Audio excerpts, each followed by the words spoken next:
అంటే అరిషడ్ వర్గాలు మనిషిలో ఉండే 6 రకాల ప్రభావాలు ఉంటాయి కదా. మదము, మాత్సల్యం, కామం, క్రోధం, లోభం, మోహం. సో అవన్నిటిని అధిగమిస్తేనే మనిషి మనిషిగా జీవించగలడు అనే పాయింట్ని చాలా బాగా డీల్ చేశారు. అంటే ఒక మనిషి ఒక్కొక్కళ్ళు ఒక్కొక్క విషయాన్ని చెప్పి వాళ్ళకి అది కావాలి ఇది కావాలి అంటే ఒక పాయింట్ని చాలా పర్టికులర్గా ఎలాంటి డీల్ చేసే క్లైమాక్స్ ఎండింగ్లో వాళ్ళందరూ ఎలా మారారు అన్న పాయింట్ని చాలా బాగా చూపించారు. సో 6 వ్యక్తుల జీవితాలను ఒకరితో ఒకరు లింక్ చేస్తూ మళ్ళీ ఎక్కడ కూడా మనకు డీవియేట్ అవ్వకుండా తీసిన విధానం చాలా బాగా నచ్చింది.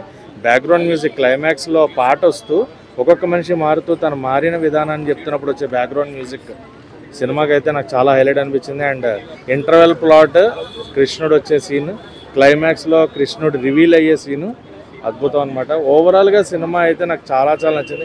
ఖచ్చితంగా థియేటర్స్లో చూసే సినిమా, ఓటీటీలో వస్తుంది తర్వాత చూసుకోవచ్చు అని వెయిట్ చేయకుండా థియేటర్లో ఒక మంచి సినిమా వచ్చినప్పుడు ఎంకరేజ్ చేయొచ్చు అనే దాంట్లో ఇది. సూర్య గారి క్యారెక్టర్ బాగుంది, శుభలేఖ సుధాకర్ గారి క్యారెక్టర్ బాగుంది, సాయి కుమార్ గారి క్యారెక్టర్ బాగుంది, కృష్ణుడి గెటప్ వేసిన ఆయన చాలా సెటిల్డ్గా ఒక దగ్గర లైబ్రరీలో కూర్చుని నిజంగా ఒక కృష్ణుడు ఆయన దగ్గరికి వచ్చిన భక్తుల్ని డీల్ చేస్తే ఎలా ఉంటుందో కృష్ణుడే ఉండి అది అంత నీట్గా అనిపించింది అనమాట.